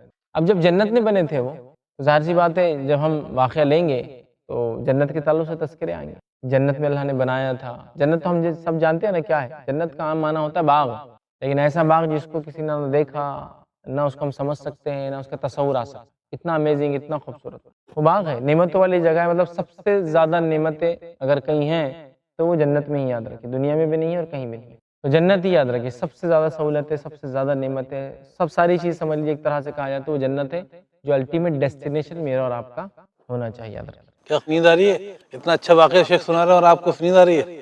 نہیں بھائی ویسا تو نہیں ہے نیند آ رہی، لیکن کیا ہوتا ہے، ایک تو رات کا موقع ہے، دوسرا جب اللہ کے کلام انسان سنتا ہے تھوڑی سستی آتی ہے، وہ سستی نہیں ہوتی، سکینت ہوتی ہے، سکون جس کو بولتے ہیں، جب آدمی کوئی چیز سنتا ہے تو اس کو اچھا لگتا ہے، نہیں شیطان نہیں طاری ہوتا ہے، اس کو اچھا لگتا ہے، اور اچھا لگنے کی وجہ سے جو ہے اس کو غنودگی بولتے ہیں، تھوڑا سا نیند جیسی آتی ہے، لیکن اس میں کوئی وہ نہیں ہے، اس لیے کہ یہ سکون کی بنیاد پہ ہوتا ہے، ہاں شیطان بھی ظاہر سی بات ہے انسان کو اچھی چیز سے دور کرنے کے لیے تو پوری کوشش کر سکتا ہے، یہ اس کا کام ہے، وہ یہ ہو سکتا ہے شیطان کی چالوں کے ہٹ جائے، لیکن اللہ کے کلام کی تاثیر بھی ہے کہ لوگ سکون پاتے ہیں، دلوں کو اطمینان ملتا ہے، اور جب سکون طاری ہوتا ہے انسان پر تو ونود کی تھوڑا سا اس کو ایسا سستی جس طرح محسوس ہوتا ہے۔ بہرحال چلیے آگے بڑھتے ہیں اور آدم علیہ السلام کا واقعہ ہم کچھ آپ کے سامنے رکھتے ہیں، ٹھیک؟ اللہ رب العزت نے جو ہے قرآن کے اندر سورہ بقرہ سورہ نمبر 2 آیت نمبر 30 سے لے کر 39 30 to 39 پہلے جو شروع ہو رہا قرآن یہ واقعہ، اور یہ پہلا ہی واقعہ قرآن کا فرسٹ یہ چل رہا ہے۔ تو اللہ سبحانہ تعالیٰ فرماتا ہے اور کہتا ہے وَإِذْ قَالَ رَبُّكَ لِلْمَلَائِكَةِ إِنِّي جَاعِلٌ فِي الْأَرْضِ خَلِيفَةً، اب اللہ فرما رہا ہے اور اللہ نے جو ہے فرشتوں کو یہ کہا کہ میں زمین میں اپنا خلیفہ نائب بنانے والا ہوں۔ خلیفہ سے مراد ایسی نسل، ایسے لوگ جو ایک کے بعد ایک آتے جائیں گے اور پہلے کی پوزیشن دوسری والی لے لیں گے، دوسری کی پوزیشن تیسری والی لے لیں گے۔ خلیفہ سمجھتے ہیں ایک کے بعد ایک آنے والا، اسی لیے رسول اکرم صلی اللہ علیہ وسلم کے بعد جو شخصیت کو مسلمانوں کا لیڈر بنایا گیا اس کو خلیفۃ الرسول کہا گیا، جو ابوبکر صدیق رضی اللہ عنہ کا لقب تھا، خلیفۃ الرسول، نبی کے بعد آنے والا، ٹھیک ہے؟ تو خلیفہ مطلب ایسی نسل اللہ بنانے والا ہے جو ایک کے بعد آئیں گے۔ اچھا کس کو کہا اللہ نے؟ وَإِذْ قَالَ رَبُّكَ لِلْمَلَائِكَةِ، کہ اللہ سبحانہ تعالیٰ فرمائے کہ جب اللہ نے فرشتوں سے کہا کہ میں زمین پہ جو ہے خلیفہ بنانے والا، ایک ایسی نسل، ایسی مخلوق جو ایک کے بعد ایک آئیں گی اور پہلے کی پوزیشن اس کے بعد آنے والے لے لیں گے پوسٹ۔ فرشتوں خبر دی، فرشتوں خبر دی تو اس سے بات تو طے ہو گئی، فرشتے پہلے سے بنے ہوئے، اللہ کی یہ بھی مخلوق ہے لیکن پہلے سے بنی ہوئی مخلوق ہے، ٹھیک؟ اور اللہ تعالیٰ ان کو خبر دے رہا ہے ایک چیز کہ میں ایک نسل، ایک مخلوق پیدا کرنے والا ہوں دنیا کی، ٹھیک ہے؟ اصل دیکھیے یہ ہے کہ فرشتوں کے تعلق سے کہ کیا فرشتے اللہ کو دیکھتے تھے، انہوں کیسا پتہ چلتا تھا؟ تو فرشتے اللہ کے بہت مقرب بندے ہیں، یاد رکھیے، ٹھیک ہے؟ اس میں سے کچھ وہ ہے جو اللہ کا عرش اٹھائے ہوئے ہیں، کچھ وہ ہے جو وحی لاتے ہیں، کچھ بارش برساتے ہیں، ٹھیک؟ تو ان کا رب انہیں حکم دیتا ہے اور وہ اپنے رب کو جانتے ہیں، اس لیے کہ فرشتے جو ہے وہ کبھی گناہ نہیں کر سکتے، معصیت نہیں کرتے، منمانی نہیں کر سکتے، خود کی کوئی چوائس نہیں، اللہ نے ان کو بنا دیا اور وہ جو اللہ کہتا ہے وہی کرتے ہیں، مطلب عبادت صرف ان کا مقصد اور اسی میں لگے رہتے ہیں۔ تو فرشتے مختلف کاموں کے لیے بنائے گئے اور وہ جانتے ہیں ان کے رب کا حکم، ان کا رب جو انہیں حکم دیتا ہے۔ تو اللہ تعالیٰ فرماتا ہے اور کہتا ہے قالوا اتجعل فیہا من یفسد، فرشتوں نے کہا ایسی مخلوق کو کیوں پیدا کرتا ہے جو زمین میں فساد کرے، خون بہائیں گے ایک دوسرے کا۔ اب کوشچن یہ ہے کہ فرشتوں کو جب اللہ خبر دے رہا ہے میں ایک بنانے والا مخلوق، اور فرشتے بول رہے ایسی مخلوق کیوں بنا رہا ہے جو کیا کریں گے؟ فساد کریں گے، خون کریں گے، تو یہ فرشتوں کیسے پتا چلا کہ یہ فساد کرنے والے ہیں یا خون کرنے والے ہیں؟ جی تو اس کے تعلق سے مفسرین لکھتے ہیں شاید شیاطین، جن جو تھے، جن، اللہ نے جنوں کو پہلے پیدا کر دیا تھا، مطلب ابلیس تو تھا ہی، تفصیلات آئیں گی، لیکن دوسرے بھی جن پیدا ہو گئے تھے شاید، اور فرشتے ان کی حالت دیکھ چکے تھے جب انہیں بھیجا گیا تو کتنا لڑا انہوں نے ایک دوسرے سے، تو وہ ایکسپیرینس کے بنیاد پر وہ بات کر رہے ہیں، جو انہوں نے دیکھا اس ایکسپیرینس کی بنیاد پہ وہ کہہ رہے ہیں کہ ایسی مخلوق کیوں پیدا کرتا ہے جو زمین فساد مچائے اور کیا کرے؟ خون بہائے، ٹھیک؟ اللہ نے فرمایا اور فرشتوں نے آگے فرما اور کہا وَنَحْنُ نُسَبِّحُ بِحَمْدِكَ وَنُقَدِّسُ لَكَ، جبکہ ہم تو تیری تسبیح بیان کر رہے ہیں، تیرا تقدس بیان کر رہے ہیں، ٹھیک ہے؟ تیری حمد، تیری پاکیزگی بیان کر رہے ہیں، پھر کیا ضرورت ہے اس کی؟ قَالَ إِنِّي أَعْلَمُ مَا لَا تَعْلَمُونَ، اللہ نے کہا میں جانتا ہوں، میں کیا کر رہا ہوں تم نہیں جانتے۔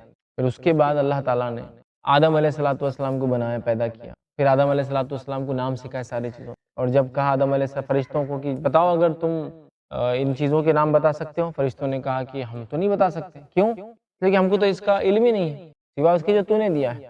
اب اللہ تعالیٰ نے آدم کو پورے چیزوں کے نام سکھا دیا، چیزیں گزارتی گئی، آدم علیہ السلام نام لیتے گئے، یہ چیز کا یہ نام ہے، یہ چیز کا یہ نام ہے، یہ چیز کا یہ نام ہے، تو آدم علیہ السلام نام لیتے گئے ایک کے بعد ایک کے بعد ایک چیزوں کے، تب اللہ نے کہا دیکھیں میں نے کہا تھا نا میں جانتا ہوں میں کیا پیدا کر رہا ہوں، تم نہیں جانتے ہو، مطلب اللہ کو علم تھا وہ کیا پیدا کر رہا ہے، کیوں پیدا کر رہا ہے، یہ اس کی حکمت تھی۔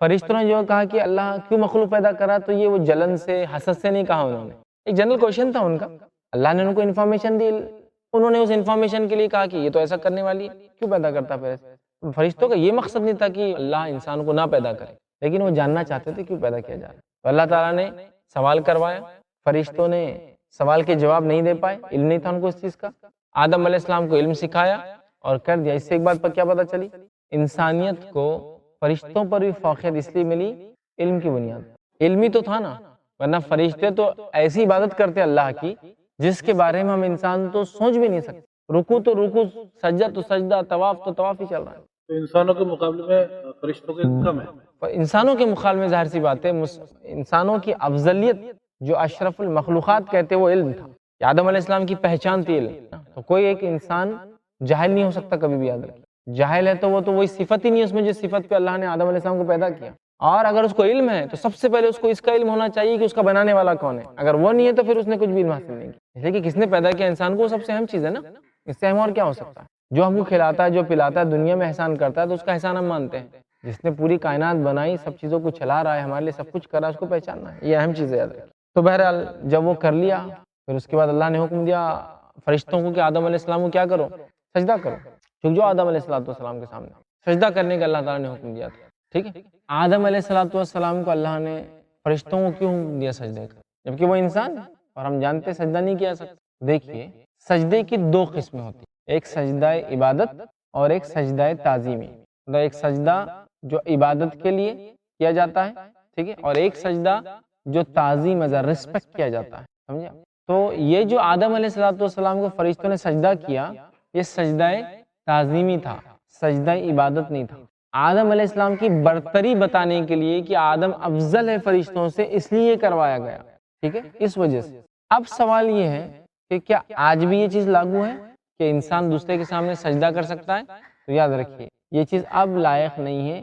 اب ایسا کوئی نہیں کر سکتا. نبی اکرم صلی اللہ علیہ وسلم کے زمانے میں کچھ صحابی روم جا کے آئے تو رومی بادشاہوں کو لوگ سجدہ کرتے جب وہ آتے تھے. تو وہ صحابی جب مدینہ آئے تو آپ صلی اللہ علیہ وسلم آئے تو انہوں نے بھی وہ کرنے کی کوشش کی. آپ صلی اللہ علیہ وسلم نے فرمایا اگر مجھے سجدہ تعظیمی کا حکم دینا ہوتا تو اس امت میں بیوی کو دیتا کہ شوہر کو وہ کرے سجدہ تعظیمی لیکن اس کی اجازت بھی مجھے نہیں ملی.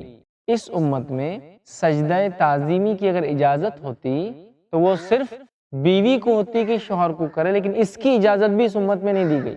مطلب ہم لوگوں کے لیے مسلمانوں کے لیے اس آخری امت کے لیے سجدہ عبادت بھی اللہ کے لیے اور سجدہ تعظیمی کسی کے لیے نہیں. مطلب سجدہ تعظیمی ہے ہی نہیں اس میں صرف عبادت ہے. تعظیمی سجدہ ختم ہو گیا ہمارے لیے وہ ہمارے لیے نہیں ہے. اب کوئی سجدہ نہیں. مطلب سجدہ ہوگا تو صرف اور صرف اللہ کے لیے اب کچھ نہیں باقی.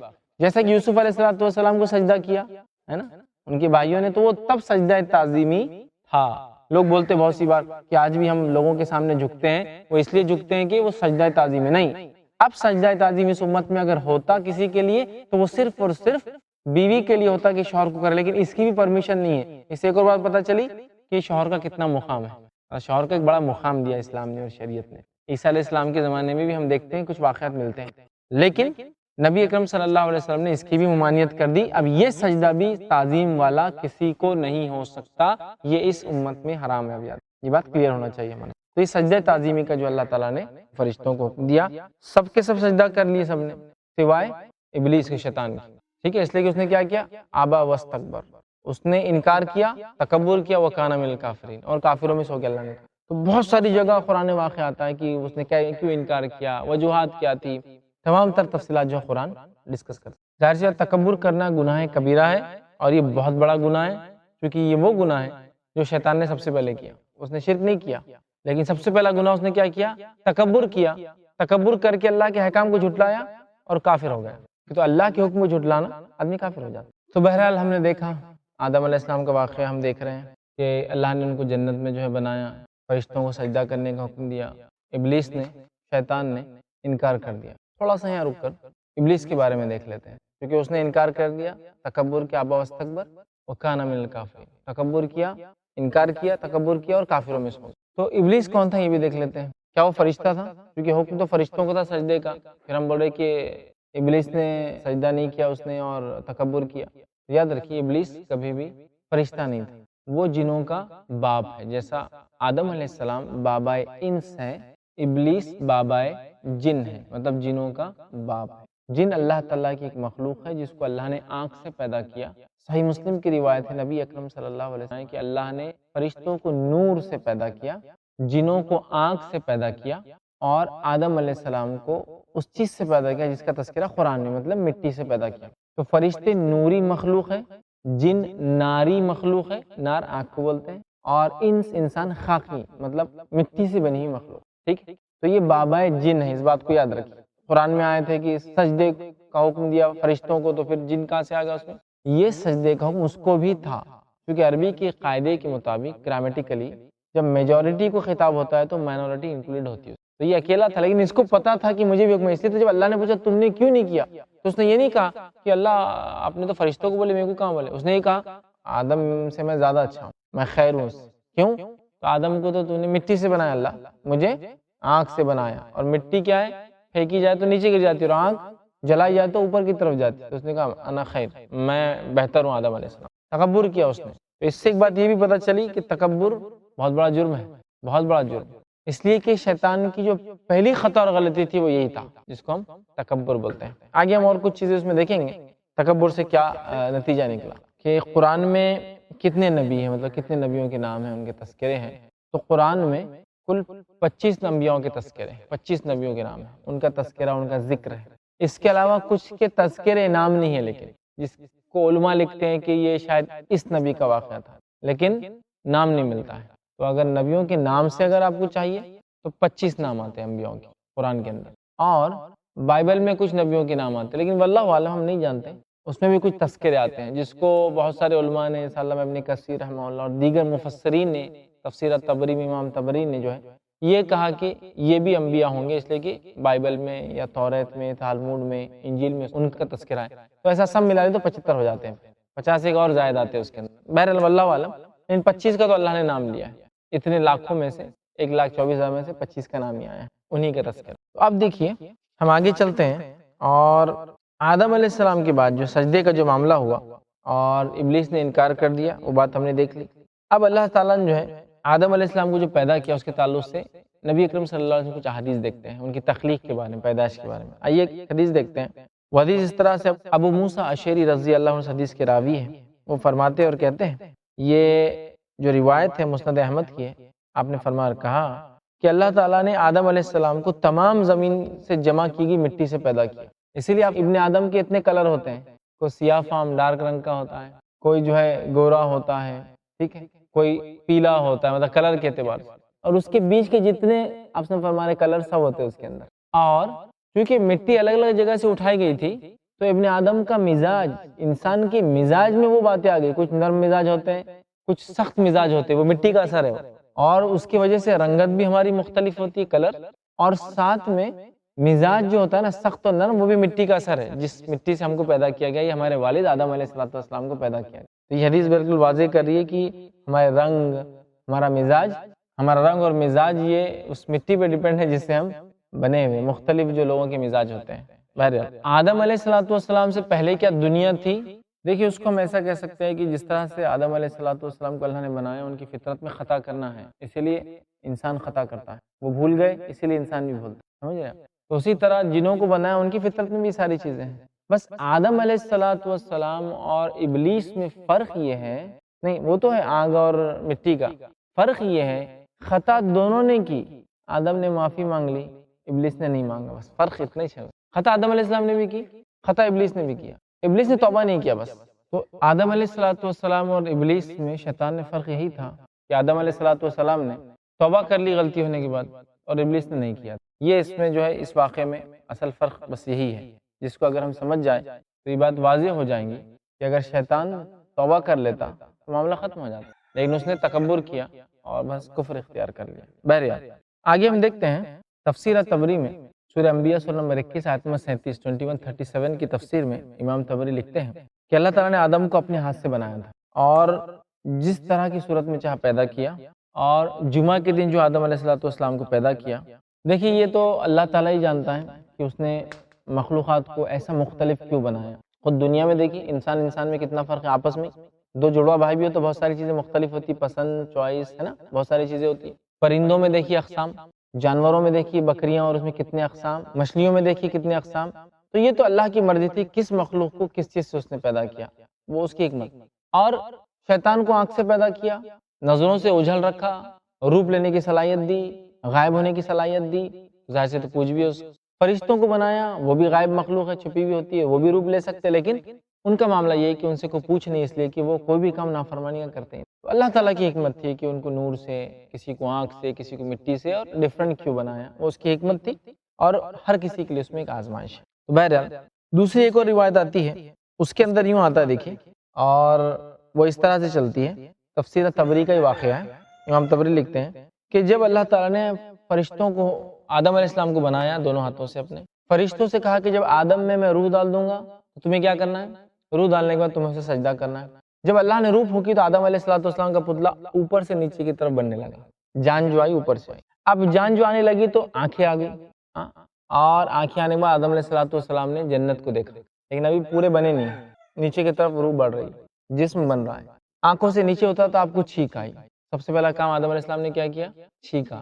چھینکنے کے بعد الحمدللہ کہا۔ ایک روایت میں آتا اللہ تعالیٰ نے ان سے کہا ہے آدم جب تم یہ عمل کرو گے چھینکنے کا تو کیا کہو گے؟ الحمدللہ۔ اور اللہ تعالیٰ نے جواب دیا یرحمک اللہ، اور کہا یہ جواب تمہاری نسلوں کا بھی رہے گا اس معاملے میں۔ سب سے پہلا کام چھینک اور الحمدللہ کہا، اور اس کے جواب میں یرحمک اللہ، ٹھیک ہے کہ اللہ تم پر رحم کرے۔ اور یہی تعلیمات اسلام ہم کو دیتا ہے، جب بھی چھینک آئے الحمدللہ کہنا چاہیے۔ اور چھینک وہ عمل ہے جو لیا جا سکتا ہے اور لینا چاہیے، سائنٹیفکلی بھی چھینک لینا چاہیے، اس لیے کہ بہت سارے جراثیم وغیرہ ناک کے ذریعے نکل جاتے ہیں، اور جمائی کو لینے سے منع کیا گیا ہے۔ لیکن کتنی عجیب بات ہے، آج ہم لوگ جمائی بالکل ایک دم منہ کھول کھول کے لیتے ہیں اور چھینک کو روک دیتے ہیں کہ تو چھینک ایٹیکیٹ کے خلاف ہے، اور جمائی لینے سے باس کو پتہ چل جاتا ہے کہ میں بہت تھک گیا، نوکری اب ٹائم ہوگا جانے کا۔ حدیث سے منع ہے، جمائی کو روکو، جتنی یوننگ روکو روکو روکو، کیونکہ ابن آدم جو کرتا ہے منہ کھول کے تو شیطان ہنستا ہے اور سستی ڈال دیتا ہے، سستی۔ تو جمائی نہیں لینا، ہم سمجھتے ہیں سستی آئی تو جمائی آتی، نہیں، جمائی لینے سے سستی آتی ہے۔ تو جمائی سستی سے نہیں آتی، جمائی لینے سے سستی آتی ہے۔ حدیث میں شیطان کیا کرتا؟ سستی ڈالتا، لو جمائی سستی، چھینک لینا چاہیے، اس کے بعد الحمدللہ کہنا چاہیے، سننے والا یرحمک اللہ کہے۔ پھر حدیث میں تو آتا ہے کہ جس نے چھینک لی وہ اس کو اور جواب دے، یہدیک اللہ ویصلح بالک، اللہ تجھے ہدایت دے تیرے معاملات کی، اتنا سا بات ہے۔ اور چھینک کا جواب دینا واجب ہے، لیکن ہم لوگ نہیں کرتے۔ اور آدم علیہ السلام کا پہلا عمل چھینک لی، جواب وغیرہ سب کچھ ہو گیا، اب روح نیچے کی طرف جانے لگی۔ اب روح پوری کمپلیٹ نہیں ہوئی تو آدم علیہ السلام نظروں سے دیکھا جنت کی نعمتیں، تو پیر نہیں بنے اور بھاگنے کی کوشش کرنے لگے، پیر تیار نہیں ہوئے، بھاگنے کی کوشش کرنے لگے۔ اور اسی بات کو اللہ نے نقل کیا قرآن میں، کہا خلق الانسان من اجل، انسان بہت عجلت بھرا ہے۔ یہ آدم علیہ السلام کی صفت ہے، مطلب عجلت، جلد بازی، یہ ہمارے والد آدم علیہ السلام کی صفت ہے۔ اور آدم علیہ السلام کی ہر صفت ان کی پوری نسل میں، آدم علیہ السلام نے جو کیا وہ ان کی پوری نسل کرتی ہے، وہ ہماری انسانیت کی صفتیں ہیں۔ اور آدم علیہ السلام کو انسان کہنے کی وجہ بھی کیا معلوم ہم کو؟ آدم علیہ السلام کا بھولنا، اللہ نے منع کیا جھاڑ کے پاس جاؤ، واقعہ ابھی آ رہا ہے آگے، بھول گئے چلے گئے۔ تو نسیان کہتے ہیں بھولنے کو، بھولنے کی بیماری کو بھی کہتے ہیں نسیان اردو میں، اسی سے لفظ آتا ہے انسان، بھولنے والا، بھول جاتا۔ اللہ بول رہا نماز پڑھو، بھول جا رہا، غلط کام مت کرو، بھول جا رہا، یہ مت کھاؤ، کھا لے رہا، بھولنا، اسی سے انسان لگ جاتا بہرحال۔ تو بھاگنے کرے، اللہ نے کہا یہ انسان بڑا عجلت بھرا ہے، یا جو انسان کو جو بہت جلد بازی ہے، اور وہ ایسی بنا ہے چونکہ آدم علیہ السلام میں جلد بازی تھی، آگے جانے کی کوشش کر رہے تھے۔ اسی طرح ایک اور روایت آتی ہے، ابو ہریرہ رضی اللہ عنہ اس کے راوی ہے، اور یہ صحیح بخاری کی روایت ہے۔ نبی اکرم صلی اللہ علیہ وسلم فرمایا جب اللہ تعالیٰ نے آدم علیہ السلام کو پیدا کیا تو وہ 60 ہاتھ کے تھے، 60 ہاتھ، ایک ہاتھ بولے تو اس کو بولتے ہیں ایک ہاتھ، 60 ہاتھ بولے تو ایک ہاتھ جنرلی 18 انچز کا ہوتا ہے، 1.5 فٹ کا، تو اس طرح سے ہائٹ ان کی 90 فٹ تھی، 60 ہاتھ ان کا خط تھا، ہائٹ تھی جب اللہ نے ان کو بنایا، مطلب 90 فٹ اپروکسیمیٹلی، ایگزیکٹلی نہیں بول سکتے کیونکہ پیمانہ ہاتھ سمجھے نا، جیسے بالش بولتے ہیں نا، ایک بالش 9 انچ کے قریب ہوتا ہے، لیکن تقریباً ہوتا ہے، ایگزیکٹ نہیں ہو سکتا ہے کہ 9 انچ، کسی کا 8، کسی کا 7، کسی کا 10 بھی ہو سکتا ہے۔ تو 60 ہاتھ تو ان کا خط تھا، اونچائی تھی۔ اور پھر جو ہے آپ سب فرماتے ہیں کہ خط جو ہے 60 ہاتھ تھا، پھر فرمایا جا کر ان فرشتوں کی جماعت کو سلام کہے اور سننے کے وہ کیا جواب دیتے ہیں۔ پھر اللہ نے ان کو بنایا 60 ہاتھ اور کہا جاؤ فرشتوں کو جا کر سلام کرو۔ تو اللہ تعالیٰ نے آدم علیہ السلام کو 60 ہاتھ 90 فٹ بنایا، اور پھر فرمایا کہ آدم علیہ السلام کو کہا کہ جا کر فرشتوں کو سلام کرو، اور دیکھو فرشتے کیا جواب دیتے ہیں، یہی سلام کا طریقہ تمہاری نسلوں کا بھی رہے گا۔ تو آدم علیہ السلام گئے، السلام علیکم کہا، فرشتوں نے جواب دیا السلام علیکم ورحمۃ اللہ، اے آدم تم پر بھی سلامتی ہو اور اللہ کی رحمت ہو۔ اس سے پتہ چلا سلام کے جواب میں اضافی الفاظ ڈالنا چاہیے، کوئی السلام علیکم کہے تو آپ جواب دیں وعلیکم السلام ورحمۃ اللہ، فرشتوں نے اضافی کیا۔ آدم علیہ السلام نے کہا السلام علیکم، فرشتوں نے کہا السلام علیکم ورحمۃ اللہ، کہ آدم تم پر بھی سلامتی ہو اور اللہ کی رحمت ہو۔ تو کہا یہی گریٹنگز تمہاری نسلوں کی اب رہیں گی، آنے والی تمہاری نسلیں یہی کریں گے۔ تو آدم علیہ السلام نے چھینکا بھی، پھر فرشتوں کے بعد اللہ نے بھیجا، جب بن گئے جا کہا سلام کرو، سلام کا جواب، تو یہ گریٹنگز بھی سکھا دیں گے۔ تو چھینک کا بھی جواب سکھایا گیا، سلام، اور چھینک کا جواب دینا اور سلام کا جواب دینا دونوں واجب ہے۔ حدیث میں 5 چیزیں مومن کے مومن پر حق ہے، سلام کرے تو جواب دے، چھینکے تو جواب دے، دونوں کے حق ہے، سلام کرے تو جواب دے، چھینکے تو جواب دے۔ تو ہمیں سلام کا بھی جواب دینا چاہیے، چھینک کا بھی جواب دینا چاہیے۔ اب ظاہر سی بات ہے اگر ایک انسان کا دھیان نہیں ہے، بھول گیا، ٹھیک ہے، سہو جس کو بھول گیا تو بہرحال بھول پہ کیا پکڑ تو نہیں ہوتی انسان، لیکن کوشش کرنا چاہیے کہ جب انسان راستے سے چلے تو لوگ سلام کرتے ہیں، ظاہر سی بات ہے غور کر کے جواب دے دینا چاہیے کہ لوگ سلام کریں گی جب میں راستے سے چلوں گا پیدل تو یاد رکھیں اور کوشش کرے کہ جواب دیں۔ غلطی سے ہو جائے تو انشاءاللہ نہیں، لیکن جان بوجھ کے کوئی سلام کا جواب نہ دے یہ تو بہت بڑی برائی ہے۔ قیامت سے پہلے کی علامتوں میں سے ایک علامت ہے لوگ ایک دوسرے کو دیکھیں گے صرف جان پہچان کا تو سلام، نہیں تو منہ پھیر کے چلے، تو یہ ایک اہم چیز ہے۔ ٹھیک ہے، تو یہ ہو گیا اس طرح سے۔ پھر جو ہے آپ نے فرماتے ہیں اس کے بعد کی مخلوق میں قد کی کمی آ گئی، ہائٹ کی کمی آتی گئی، اور اب ہم جو ہے مطلب 90 فٹ سے نکل کے 6 فٹ کی رینج میں آ گئے، یا ہو سکتا ہے اس سے بھی کم ہائٹ دن بدن ہوتے جا رہی ہے۔ تو جب آدم علیہ السلام کو اللہ نے پیدا کیا وہ اتنے قد والے تھے۔ ٹھیک، اب آئیے اسی طرح آگے بڑھتے ہیں، حوا علیہ السلام کے بارے میں کچھ دیکھتے ہیں۔ مطلب فرسٹ مین کے بارے میں دیکھا ہم نے، پہلا انسان وہ مرد تھا، وہ آدم علیہ السلام۔ دوسرے انسان جو تھے وہ حوا علیہ السلام، جو آدم علیہ السلام کی بیوی ہے سمجھ لیجیے، اور وہ دوسرے انسان ہیں انسانوں کے اعتبار سے، لیکن عورتوں میں پہلی عورت ہے۔ اب ان کی پیدائش کے بارے میں کچھ باتیں دیکھتے ہیں۔ ان کی پیدائش کیسا ہوئی؟ سورہ نساء سورہ نمبر 4 آیت نمبر 1 میں اللہ نے فرمایا یا ایھا الناس اتقوا ربکم الذی خلق من نفس واحدہ وخلق منها زوجها بث منہما رجالا کثیرا ونساء۔ اس کا معنی ہے اے انسانوں اس رب سے ڈرو جس نے تم کو ایک نفس سے پیدا کیا، ٹھیک، اور اسی سے اس کا جو ہے جوڑا، اسی سے جو ہے اس کا جوڑا بنایا، اللہ نے کہا، اور اس سے جوڑا بنایا، اور پھر ان دونوں سے جو ہے کثرت سے مرد اور عورت دنیا میں پھیلا۔ تو پہلے انسان سے ہی دوسرا انسان بنا، پہلا انسان مرد تھا اور دوسرا انسان جو بنا وہ ایک عورت تھی جن کا نام حوا ہے۔ ان کی پیدائش کیسی ہوئی کہ میں آپ کو واقعی سنا دیتا ہوں سیدھے سے۔ نبی اکرم صلی اللہ علیہ وسلم کا ایک فرمان ہے، اور جو ہے امام طبری نے اس کو جو نقل کیا اس روایت کو، وہ کہتے ہیں عبداللہ ابن عباس رضی اللہ عنہ فرماتے ہیں اور کہتے ہیں کہ حوا اور آدم، اللہ تعالیٰ نے حوا کو آدم علیہ السلام کی جو ہے بائیں پھسلی سے، مطلب الٹے ہاتھ کی پھسلی سے جو ہے، اور وہ بھی چھوٹی پھسلی سے جو ہے پیدا کیا، جبکہ آپ سو رہے تھے۔ پھسلی نکال لی گئی، حوا پیدا کی گئی، اور وہاں گوشت لگا دیا گیا۔ پھسلی سے الٹے طرف کی سب سے چھوٹی پھسلی، ریب ہوتی ہے نا، اس سے پیدا کیا، سب سے چھوٹی جو ہوتی ہے۔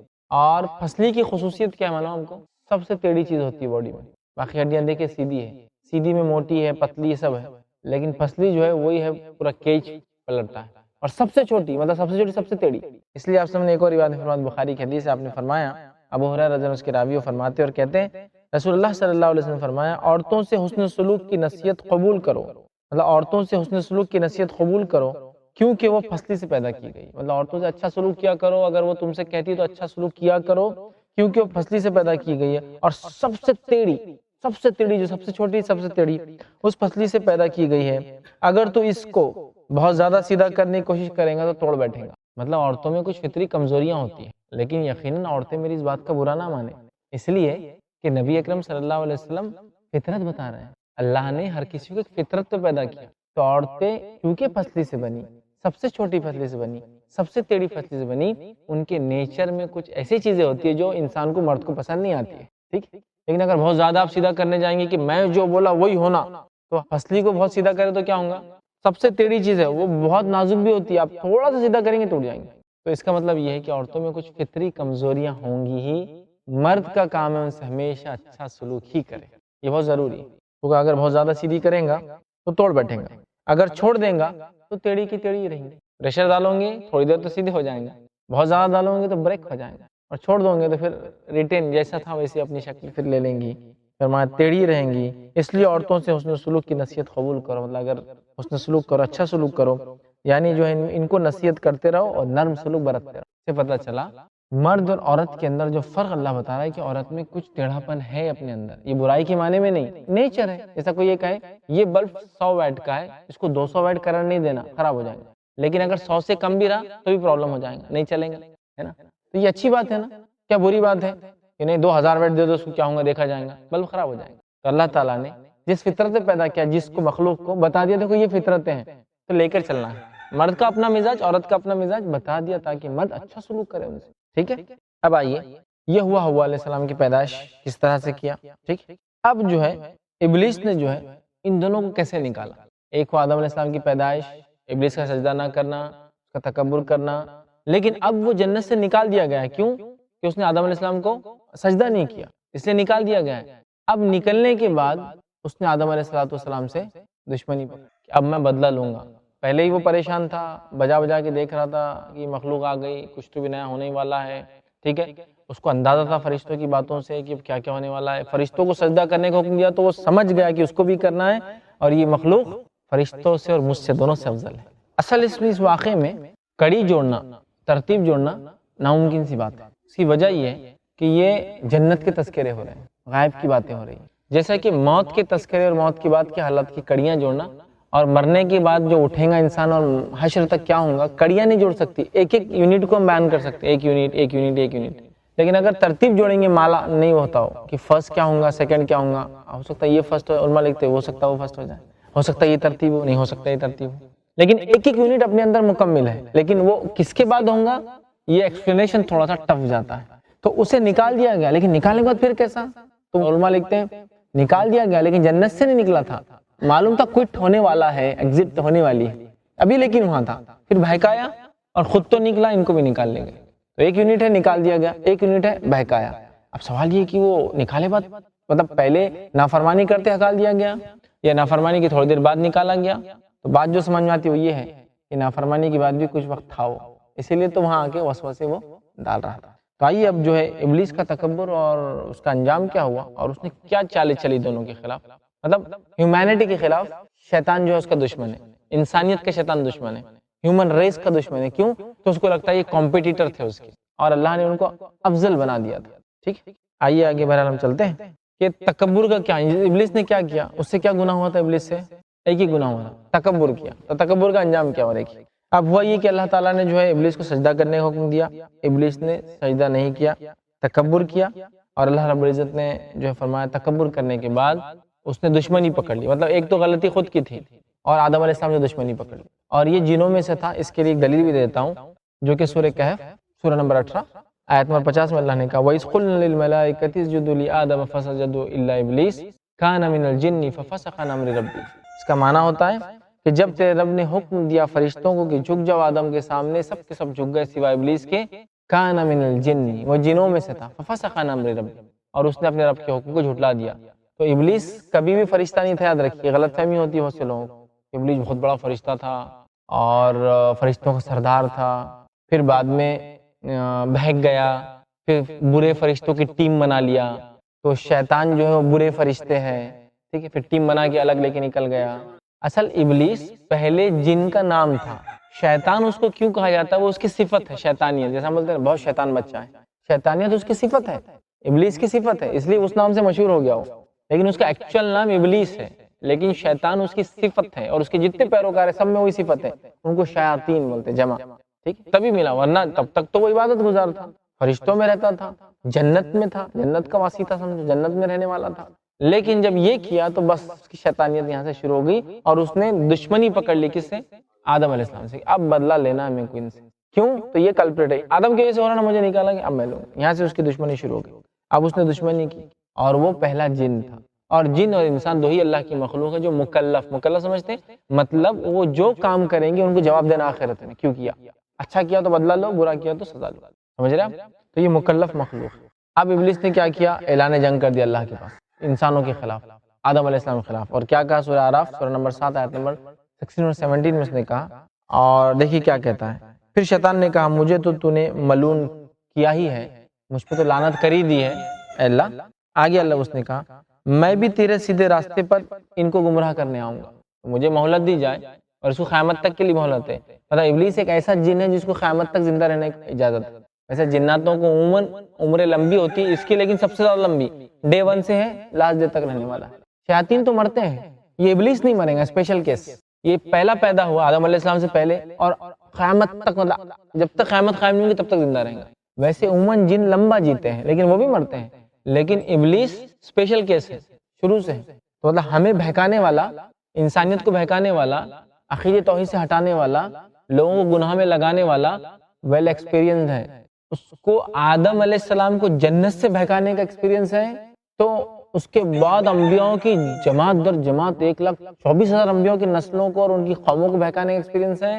اور اس کے بعد محمد صلی اللہ علیہ وسلم کے زمانے سے لے کر آج تک 15 سال کا یہ بھی ایکسپیرینس ہے اور قیامت تک رہے گا. ویل ایکسپیرینس ہے، کوئی بھی چال چلتا ہے بہت لمبی چلتا ہے، چھوٹے چھوٹے قدم نہیں ڈالتا ہو. اس کو معلوم ہے آرام سے یہ بہت متقی پرہیزگار ہے تو ابھی مت چھیڑو، 2 4 10 20 50 سال بعد چھیڑیں گے. یہ نسل نہیں بگڑی چلیں گا، اس کے بچوں کو بھی بگڑاؤں گا. چھوڑنا تو نہیں ہے. اس نے چیلنج دیا تو کہا اللہ تو نے تو مجھے معلوم کر لعنت والا کر.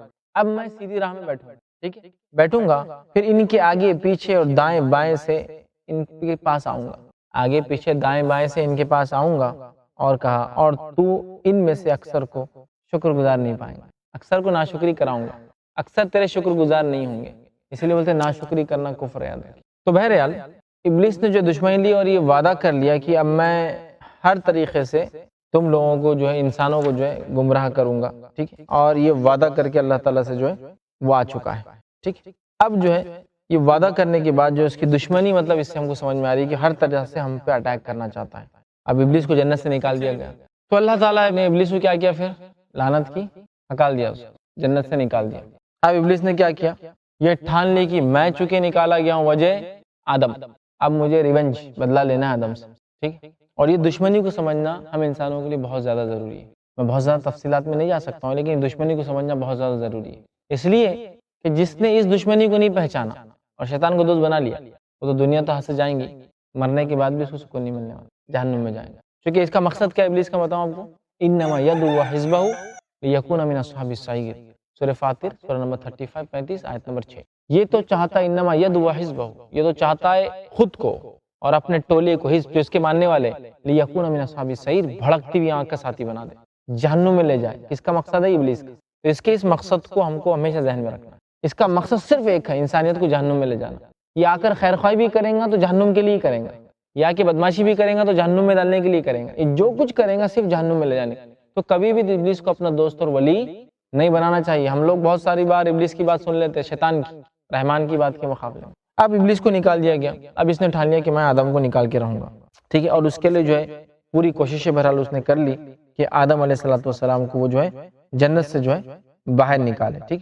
اور نبی اکرم صلی اللہ علیہ وسلم فرمایا, شیطان انسان کے ہر راستے میں بیٹھا ہوا ہوتا ہے, مسند احمد کے ہر راستے میں, کچھ بھی کیجیے آپ, تو آپ کے ساتھ بیٹھا ہوا ہے. بلکہ ہم پیدا ہوتے ہیں اپنی ٹیم میں سے ایک کو بولتا جاؤ اس کے ساتھ زندگی بھر, ہر راستے میں ہمارے ساتھ ہے, ٹھیک. اب ہوا یہ کہ شیطان نے ٹھان لی اور آدم علیہ السلام کے پاس آیا, اور آ کر کیا کیا, سورہ بقرہ سورہ نمبر 2 آیت میں 35 میں اللہ نے کہا, وَقُلْنَا يَا آدَمُ اسْكُنْ أَنْتَ وَزَوْجُكَ الْجَنَّةَ وَكُلَا مِنْهَا رَغَدًا حَيْثُ شِئْتُمَا وَلَا تَقْرَبَا هَٰذِهِ الشَّجَرَةَ فَتَكُونَا مِنَ الظَّالِمِينَ. اللہ تعالیٰ نے کہا, اے آدم, ابلیس کا تو قصہ ہو گیا, سجدہ نہیں کیا, حوا پیدا ہوگی علیہ السلام.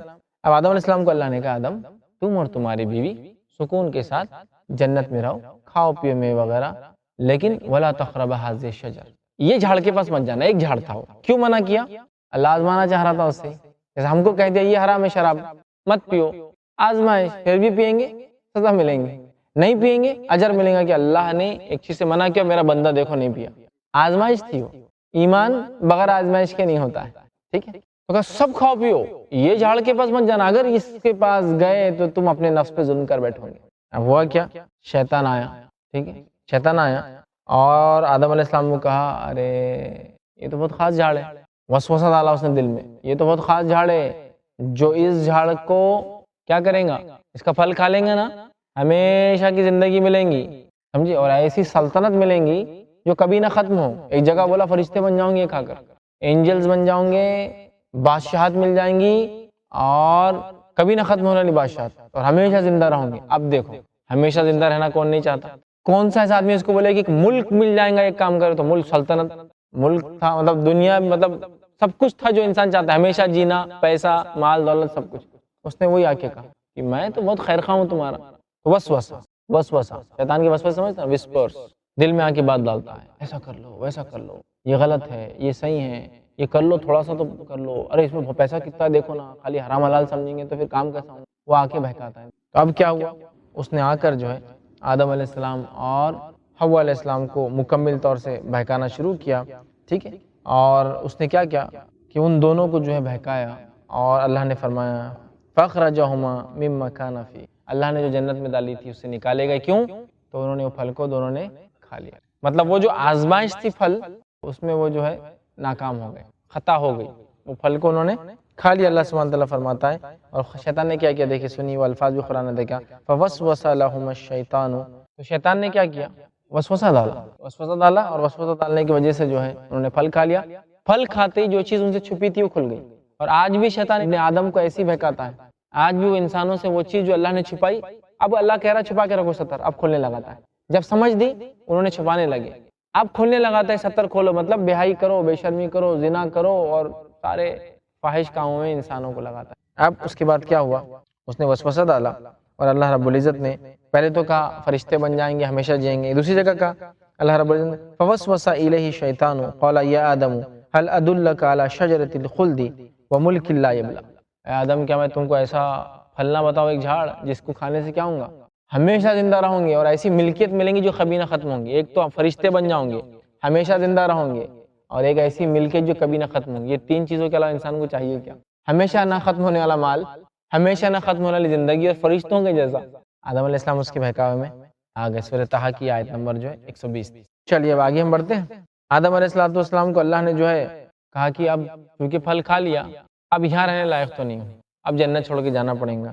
سورہ اعراف سورہ نمبر 7 آیت نمبر 24 میں اللہ نے کہا 24 میں اللہ نے کہا کہ اہبطوا بعضکم لبعض عدو، اب یہاں سے تم چلے جاؤ اور تم میں سے تم ایک دوسرے کے اب دشمن ہو. یہاں سے ٹھیک ہے، عدو تمہارے میں دشمنی عداوت ہے. وَلَكُمْ فِي الْأَرْضِ مُسْتَقَرٌ وَمَتَاعٌ إِلَىٰ حِينٍ، اور دنیا ایک تھوڑا سا ٹھکانہ ہے تمہارا، تھوڑے دن رہنا ہے، اس کے بعد میرے پاس آ جاؤ. وہاں سے بھیج دیا، یہ کہہ کر بھیجا کہ اب شیطان تمہارا دشمن ہے. آدم اور حوا سن لو، یہ تمہارا دشمن ہے، اس کو دشمن بنا کے رکھو اپنا. تو بہت سارے انسان جو شیطان کی بات مانتے ہیں، در حقیقت وہ دشمن کو دوست بنا رہے ہیں، جو کہ نہ صرف آدم علیہ السلام کا، ہمارے والد کو اس نے جنت سے نکالا، بلکہ ساری انسانیت کو جہنم کی طرف لے جانے کی کوشش کرتا ہے. ٹھیک، اصل یہ ہے کہ اللہ تعالیٰ نے شیطان کو نکال دیا تھا، پھر اس نے بہکایا آدم علیہ السلام، حوا علیہ السلام کو، ان دونوں نے پھل کھایا اور اس کے بعد تینوں نیچے آ گئے. اللہ نے نکال دیا اس کو، ایسا نہیں کہ اس نے بہکانے کے لیے ساتھ آیا، اللہ تعالیٰ نے اس کو بھی نکال دیا، چونکہ وہ ریزن بنا نا نکلنے کا، وہ ریزن بنا نا نکلنے کا، تو اللہ نے اس کو بھی نیچے بھیج دیا اور یہ کہہ کر بھیجا کہ اب تم لوگوں کے آپس میں کیا ہے، انیمیٹی ہے، دشمنی ہے، ساتھ نہیں رہنا ہے تم لوگوں کو. اب رہوں گے دنیا میں ساتھ ایک ٹائم، فکس ٹائم تک، ایک مقرر ٹائم ہے جو قیامت تک جس کو بولیں گے، اس کے بعد میرے پاس آنا ہے، لہٰذا تم ایک دوسرے کو دشمن سمجھو. اللہ تعالیٰ نے جو ہے بتا دیا کہ جو شیطان ہے جس نے آدم علیہ السلام کو بہکایا، یہ دشمن ہے تمہارا، اب دشمنی لے کر تم لوگ نیچے جاؤ. تو اس کو بھیج دیا گیا. تو آدم علیہ السلام جو ہے کیا زبان بولتے تھے، ہم اس کی تفصیلات تو نہیں جانتے ہیں. کیا ان کی زبان عربی تھی؟ تو آخری کلام تو عربی میں ہے، لیکن توریت عبرانی میں آئی.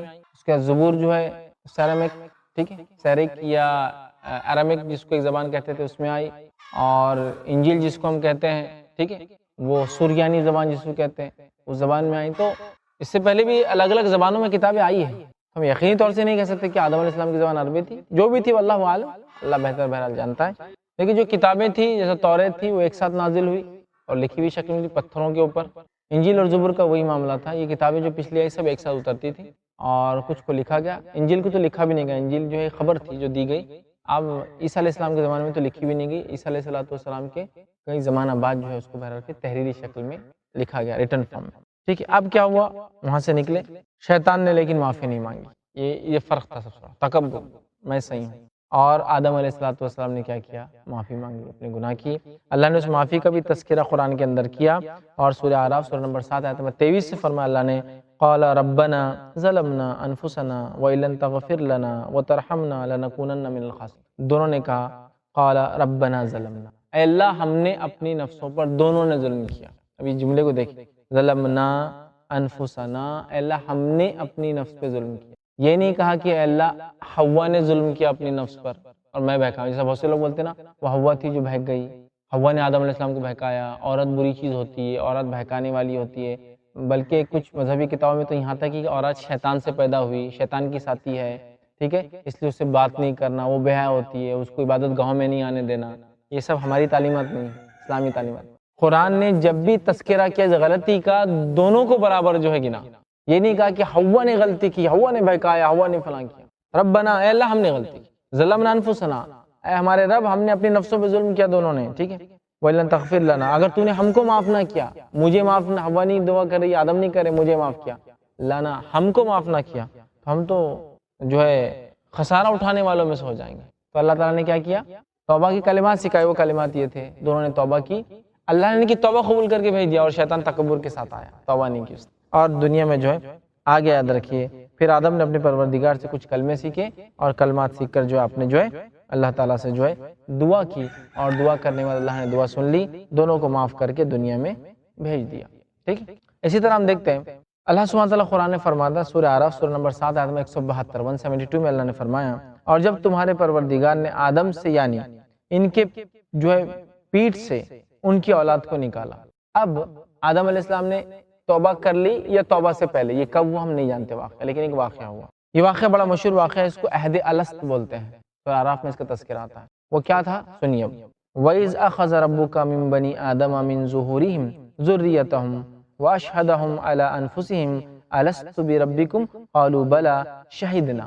واقعہ کیا ہے، اس کی تفسیر یہ حدیث بھی آتی ہے. اللہ فرما رہا اور جب تمہارے پروردگار نے آدم سے یعنی ان کی پیٹھوں سے ان کی اولاد کو نکالا تو ان سے خود ان کے مقابلے میں قرار کرا لیا، کیا میں تمہارا پروردگار نہیں، رب نہیں؟ وہ کہنے لگے ہاں تو ہمارا رب ہے. اور اللہ فرماتا ہے میں نے ان کو اس پر گواہ بنا دیا. اب واقعہ کیا ہوتا ہے، ابو داؤد کی روایت میں عمر بن خطاب رضی اللہ عنہ اس کی تفصیلات بیان کرتے ہیں. وہ بیان کرتے ہیں کہ نبی اکرم صلی اللہ علیہ وسلم سے پوچھا گیا تو آپ نے جواب دیا اور فرمایا اور کہا کہ میری موجودگی میں رسول اللہ صلی اللہ علیہ وسلم نے فرمایا. وہ کہتے ہیں کہ اللہ تعالیٰ نے آدم کو پیدا فرمایا، پھر ان کی پشت پر اپنا دایاں ہاتھ سیدھا پھیرا. اب یہ نکلنے سے پہلے ہوا بعد میں ہوا، میں اس لیے کہہ رہا ہوں کہ تفصیلات مشکل ہے لیکن ہم کچھ نہ کچھ وہ کر سکتے. آدم علیہ السلام کی پیٹھ پر ہاتھ پھیرا اور ان کی نسل سے جتنے لوگ پیدا ہونے سب کو پیدا کر دیا. ایک روایت میں چوٹیوں کے جیسے بھرے پڑے، ٹھیک ہے، اور کچھ ایمانی اعتبار سے سب میں چمک تھی، کچھ نہ کچھ چمک، الگ الگ چمک تھی ان میں ایمانی اعتبار. سب کو بنایا، ہاتھ پھیرا، پھر ان کی جو ہے اولاد نکالی اور فرمایا کہ میں نے انہیں جنت کے لیے پیدا کیا، انہیں جہنم کے لیے پیدا کیا. مطلب اللہ کو سب پتا تھا کون کیا کرنے والا، اللہ نے وہ کر دیا. اور سورہ اعراف کی آیت میں ہے کہ ان کو جب نکالا تو ان سے کہا الست بربکم، کیا میں تمہارا رب نہیں ہوں، کیا میں تمہارا پالنہار تمہارا کریٹر نہیں ہوں؟ سب نے کہا قالوا بلا، ہاں ہاں اللہ تو ہی ہمارا رب ہے، شہیدنا. اور ان کو اللہ نے گواہ بنا دیا. کیا گواہ بنا دیا کہ مرنے کے بعد جب دوبارہ انسان اٹھ کے جائیں گے تو یہ نہیں بولنا اللہ ہم کو معلوم تھا تمہارا رب ہے، کیوں تو ہم وہاں وعدہ کر کے آئے ہیں، یاد رکھیے، لیکن یہاں بھول گیا. تو ہم وعدہ کر کے آئے ہوئے اللہ تعالیٰ سے، ٹھیک ہے، کہ اللہ تو ہمارا رب ہے، ہم اس چیز کو قبول کرتے ہیں، اس چیز کو مانتے ہیں، اس کی ہم نے گواہی دی تھی. ٹھیک ہے. اور یہاں تفصیلات جو حدیث کے اندر یہ ابو داؤد کی ملتی ہے کہ جہنم میں کون جائے گا، جنت میں کون جائے گا، یہ بھی بہرحال جو ہے اللہ تعالیٰ نے فرق بھی کر دیا وہیں آتا کہ چونکہ اللہ کا علم تھا، اس کو پتا تھا یہ ہونے والا ہے.